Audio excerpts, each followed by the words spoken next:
اصل کې کله چې ولس د دې نه خبر شو چې دا فوجان شول، سرکاري افسران شول، ECDC شو، نور سرکاري نوکران شول، دا د ریاست نوکران دي او ولس چې دی نو دا په خپل ریاست دی.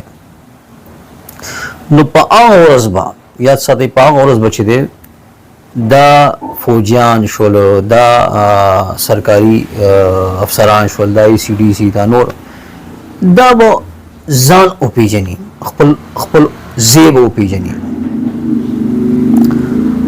او دا کار به چې دی نو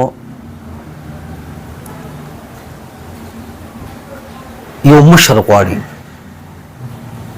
او هغه مشر ولس ته چې دی که نه یو واحد متحده پښتونستان پارټي ورکولی شي.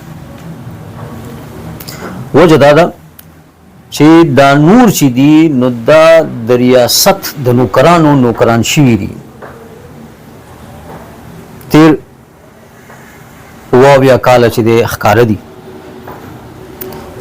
نو که ولس سره یو لار ده نو هغه واحد لار متحده پښتونستان پارټي ده. کومه لار ده؟ متحده پښتونستان پارټي.